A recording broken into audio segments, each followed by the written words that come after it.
What's up, Rockstars? Today we're going to be talking about Elden Ring, the board game, and how it's freaking expensive.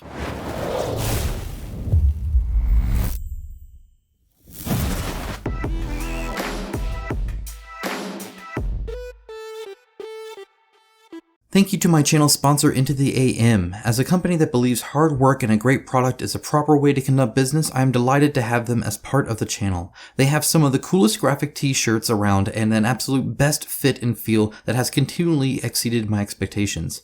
With new shirts arriving all the time and other products like boxers, hats, and even a monthly shirt club, I wholeheartedly recommend them to you. Check out the link in my description of this video for an exclusive 10% off everything they sell. As always, thank you so much for watching, guys. If you appreciate independent videos just like this, there is a subscribe button, if nothing else, or just let me know that you appreciate, I guess, me doing community-based videos. You guys have been commenting constantly about the price of Elden Ring, and I think I have a unique take on it, so I'd love to share that with you. And of course, it's easy to know that I didn't go to any event. I haven't been promised any product. Nothing like that's happened, so this is about as raw as you get. So let's go ahead and discuss this. Now, I guess we're going to go over the prices first, especially in case you've missed it or you didn't know. And if you're like, what is he even talking about?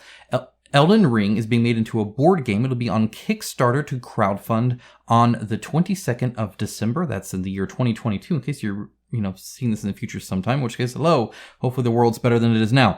But it's by Steam Forged Games, and they have done a lot of IP-based games, and some independent games too, some highly acclaimed like Guild Ball as well. This is a big deal, and it's just the first in a string of releases they're going to be doing, so they will be doing future releases, I'm assuming after they deliver this one. I'm imagining this idea, so they're going to be working on this one, and then once this is delivered, they'll work on the next batch, because this is only 2 zones, at least as far as we know. There is going to be some stretch goals that encapsulate an expansion, and so far most of the expansions look like they are location based, whether it's Stormvale Castle or Limgrave or something like that. And so that's maybe what it is. So maybe we'll have a third one. Not quite sure, but regardless, that's kind of the gist of it. But how much is this costing? How much is this going to be? Well, first of all, it's going to be affecting a lot of people. Over 34,000 people have signed up on Kickstarter to be notified when this launches. I'm sure that is an old number, and it's smaller compared to what it is now. So I'm sure it's just raising higher and higher and higher. In fact, I don't know. Is there an unfollow feature on Kickstarter? Can you be like, you know what? Never mind. Don't tell me. I don't know. I've never done that before. Let me know. I'm serious. Like, I don't know. Okay, so there's going to be actually a few things. There's going to be an entry pledge for $89, and this will have the Weeping Peninsula expansion, or Weeping Peninsula box that you can play standalone. In fact, most of the areas you can pretty much play standalone. What I mean by that is you can string them all into one big campaign, or you can stop at any of them and be like, that was the campaign we played. So keep that in mind as well.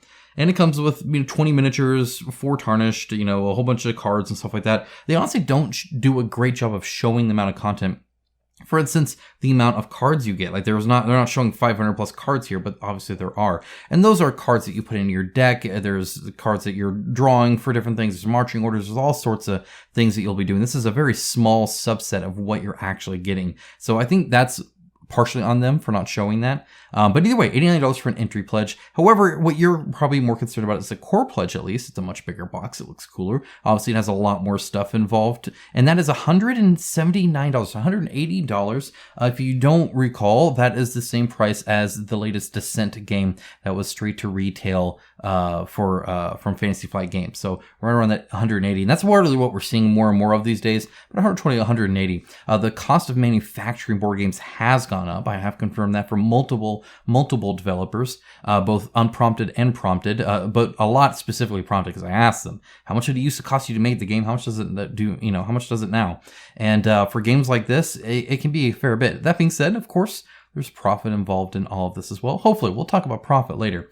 1,200 plus cards. Again, they're not showing all that here. 200 plus tokens, 60 plus map tiles that you're getting, 54 miniatures. And then, of course, the Alexander character, who comes with his cards and stuff like that. And then the daily unlocks. These unlocks are going to form a expansion, essentially. They're going to be driven by the community. So we're going to be able to kind of like work towards that together. And it's just kind of a fun way to celebrate the thing. But they're saying it's going to be worth about $100+ bucks, which, considering this was $89. I'm assuming it's going to be quite a bit of stuff there. So not just a little bit of stuff. It's apparently going to be more than this. Which again, this isn't showing everything. Like I said, 500 plus cards, in stretch goals. So, that's actually quite a bit, a lot more than you got in Descent, for instance. So like, I think that's actually a good price. My personal opinion, I don't like the fact that it's 180. I do miss cheaper games, but compared to a lot of the other things that people were buying and enjoying, people enjoyed Descent quite a lot. And, they paid 180 for that. It had a lot of cardboard trees. This has mostly just gameplay. So like, I mean, you know, it's, and I'm not saying that's a bad deal. All right. I'm just saying like, we're getting more and more used to spending sub $200, but anywhere from 100 to 200 to get this big game like Descent, like Elden Ring to the table to play. So, that is right there with that. And with the stretch goals help, of course. I mean, like, if nothing else, you can sell the darn thing. But, you know, I'm of the mindset that you don't buy a game just to sell it. I've never understood even the conversation around that. If I'm thinking of selling the game, I don't want to buy it in the first place. What do I want to do with all that? It's a hassle to sell it. It sits on my shelf. And no. I want to get a game that I feel like I'm going to play for the rest of my life, that I'm going to cherish. I'm going to whip out 30 years from now and play it. That's the kind of game I want to buy. All right. Next up is the All-In Pledge. Now, that doesn't mean that you can't get the core pledge and then expansions. I'm sure they'll allow that. But the pledge levels are basic, core, and then all-in. Now this all-in, again, they're trying to make it seem like a lot, and it is a lot, but they're not showing nearly all of it. But $429. 104 miniatures, 2,500 plus cards, 500 plus tokens, 150 plus tiles, 12 tarnished, so 12 different heroes, plus of course the stretch goals for another $100 worth of stretch goals as they claim. $429, and that's got these. It has people like, you know, blowing their mind. It's a 100-hour campaign, and they're just like, oh my gosh, this is like ridiculous. Like $430. That is wild. Who on earth would pay $430 for a oh crap. How many? Oh crap. Oh no. There's more that backed it to 615? Guys, okay, so let's have a real conversation here, all right? That is expensive. It is. That's a lot of money. Typically, when I'm backing a game, and this is my internal mind thing, right? If it's less than $300 for the all-in, I almost consider it an auto back. Like, it's not a big deal. Like, I almost say it's not a big deal to me. It is, and my bank account shows that. You guys know how much money is behind me here, okay? Especially because there's Games Workshop there. But don't look at that. Don't look at that. The point is that, like, if it's sub 300 for the types of games I like, big skirmish games and dungeon crawl stuff like that, less than 300, like when Bloodborne was what, 240 for all-in? I was like, yeah, I mean, come on, really? Like, I didn't even debate it, right? It was just obvious to me, which is how bad our mindset is here. But once it gets above 300, I start being like, I don't know. But it is kind of interesting to me that I see such a reaction for the 429, the 430 for the all-in here, and then so many people spending $615, $430 for the Marvel Zombies. And I didn't get the same comments. I'm not saying people didn't say it. I'm just saying from what I'm seeing on my channel and the comments that I see, people here were like, this is super cool and exciting. People here are like, oh my gosh. Now, there is a difference. They did not show this right off the bat. This whole Devourer pledge and stuff like that was afterwards. This was eventually, because they kept adding expansions. In other words, one of the problems you have is when you show everything up front, you get that sticker shock, right? And by sticker shock, I mean it's like you're like, it costs how much?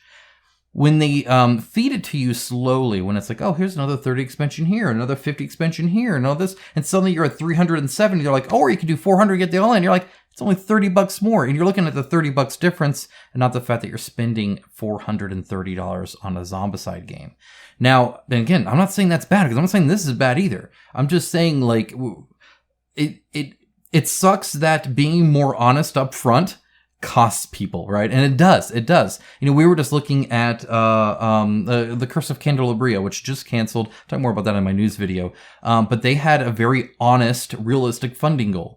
But all that means is that it looks like, oh man, well, this is crap. If they had hidden that, if they would hide more information like that, typically campaigns do better. Statistically, that's been proven a whole bunch of times. As if you're more dishonest or less, I guess not dishonest, less wanting to show you the actual cost of things, the better off people seem to be, the happier people seem to be. When you actually see the cost, it's like, whew, I don't know. So there is that. But I think there's more to it. First of all, like I said, I don't think this shows it well. I really don't. This is, while it looks like a cool image, there's a lot. I mean, it's not showing all the tiles. 500 plus tiles, guys, of just map. I mean, that is an insane amount of content. So there is a ton of stuff there. But it also shows some bad things like repeated minis and stuff like that, right? Which is kind of no fun. Let's talk about Darkest Dungeon. So Darkest Dungeon, another big IP game based off of a very popular IP, video game IP, right? Very similar situation. Established company that's done many Kickstarters before, that's working with a highly successful video game IP that's very popular, selling on Kickstarter. All of those checkboxes are on both. However, their price, I mean, wasn't too bad. $330 for an Ancestral Pledge. Now, that's, still a lot, but it's not $430, right? It's $100 less. However, if you weren't aware, they asked for more money because that wasn't enough. If you weren't aware, offering stuff like that ends up not being realistic for a business. I've seen people mention how Oathsworn was a better deal. Oathsworn also had to ask for more money because they weren't making enough. And not only did they get it to you, but they didn't make a big profit, like at all. And so that's not exactly a great way to run a business. It is a way to do it, and there's nothing wrong with taking chances and stuff like that. I'm not trying to dismiss Shadowborn Games from doing what they did, because it gave us all a great deal. Though you do have to include that extra cost in shipping, and you have to realize the fact that they're playing with fire. That's dangerous. Now, they've done a successful second run of the campaign, which congratulations to them. But Darkest Dungeon has not had that opportunity. Mythic Games has not had that opportunity. Instead, they are just still kind of struggling and floundering to do that, and they have other games to deliver. I have hundreds and hundreds and hundreds of dollars that I have given Mythic Games that I'm not sure I'll get a game back from because they weren't profitable enough. Now, part of that is how they run a business, but part of that's what they charge too. Because regardless of how you run your business, if you're making enough money, it doesn't matter. But they weren't making enough money. So I guess my point here is that at this point, I have covered, I don't know how many games, like The Curse of Candleberry that was just canceled, like Darkest Dungeon that had to ask for more and was struggling, or Oathsworn, or any other number of companies that have failed, that have floundered, that have had to ask for more money, that have struggled to give the game that they offered. Steamforged Games has not been one of those. They have continued to deliver stuff through the pandemic. They have never asked for more money, and they have always delivered their games in full. So obviously, they are making enough profit to be able to actually run a business in this environment successfully. I kind of value that a lot. I really do. At this point, if this was 330, if this matched Darkest Dungeon, I would actually be worried because that didn't work for Darkest Dungeon. They have not delivered all of this. I don't know if I'll get all of that. No, I want to, and I hope they can make a comeback. I really do. I'm not trying to disparage on Mythic Games. I'm trying to prove a point that if I'm giving anybody any of my money, I want it to be at this point, and I know this is unfair to a lot of indie developers, but I wanted it to be almost freaking guaranteed I'm going to get the game. Because otherwise, I'm just throwing money away on nothing, because I get nothing from it. When I give Mythic Games money, I'm giving them money on the hopes that 1 to 2 to 3 to 4 years from now, I will get something in return for that money. And that entire time, I don't have that money in my bank account anymore. I could invest it. I could give it to my children. I could eat McDonald's for every day of my life and die before the 4 years are up and they actually deliver it. It doesn't matter. It would be my money, but it's not. I give it to them. And right now, I don't have it all back. I want what I want. And if I want Elden Ring, the board game, I want it to go to a company that is making enough profit to be able to give me good customer service, that is going to be confident that they can deliver it, that even if there are bad headwinds and increased prices, that they can still deliver the game, that they won't beg me for money later on because they can't afford it. And I want it to be comparable to the market. And the market right now shows that an all-in for a big name IP board game is around $430. You guys proved that. In fact, man, they could have gone higher. Put a big old boss mini in there and charge $615 for it. So, I mean, that's kind of where we're at, right? I don't know. Let me know your thoughts. It is expensive. One thing I've been hounding them on, and I encourage you all to join me in this, is to add textured bases. I don't necessarily need sculpted bases. That increases the cost by a lot. It really does. When you do fully sculpted bases, that's multi-part, which means a lot more money. Okay, so like I get that. I'm not trying to make them lose profit here. But adding a textured base, putting grass on some, putting rocks on some, lava on others, whatever it might be, rubble, doesn't actually cost that much more because it's typically still just all one piece, especially if you sculpt it right, and adds a lot more than the flat bases. So join me on that crusade to get sculpted bases, at least textured bases on these guys, because they're going to be supporting this for years to come, and they all need to match. So it'll be flat bases for years to come otherwise. But no, I mean, yeah, just, I guess, let me know your thoughts on this. Is it, okay, Marvel did it, but that doesn't mean it's okay. Is it that Marvel's an exception and Elden Ring isn't? Is it that, we're okay with it because it was Command and Zombicide, which have a better track record for delivering fun games than you might feel like Steamforged Games has done? Maybe that's it. I don't know. Maybe you just were a big Guild Ball player and you hate Steamforged Games. I don't know. But I would love to hear your thoughts on this. I would like to have a conversation on this because, and I'm not saying it's not expensive. It is. It's freaking expensive. But I'm kind of okay with it because it actually brings me confidence that they will run a successful business and be able to keep making this game that I'm obviously spending a lot of money on continually for years to come so that I can keep supporting it. Because this isn't a one and done game. If this is a crap game, then they've done themselves a disservice because they're wanting to support this game for years to come. And that won't happen if it's a crap game. So hopefully it's a good game and they're investing in it and they'll keep making it and they'll have a company that survives to do that so that I can get the entire Elden Ring map and cry about how much it costs because God, that's going to be expensive. But what are you going to do? I don't know. Let me know what you're going to do. Are you going to back it? Are you not? Is 430 bad? Should they have hidden this price? Should they have just said, you know what? First of all, no cheapos. No cheapos in here. Just get the core pledge, $180 to come in with that, and then they add another expansion. Then they add this expansion. Okay, that's another $50. Then they add this one. Okay, that'll be another $80. And then this one. Okay, no, that's another $30. And then they're like, you know what? Actually get this one and the all-in for $430. And you're like, oh my gosh, yeah, that's great. Thank you. Should they have done that or should they have been upfront? Are we going to punish them for being upfront? I don't know. Again, so conflicted, right? Pros and cons to all of it. But at least for now, coming from a person who has made hours of videos covering failed campaigns, failed companies, and companies struggling. If I have to write struggling or a disaster or, needs help or any of that other stuff on a thumbnail again, it's one too many. It already is one too many.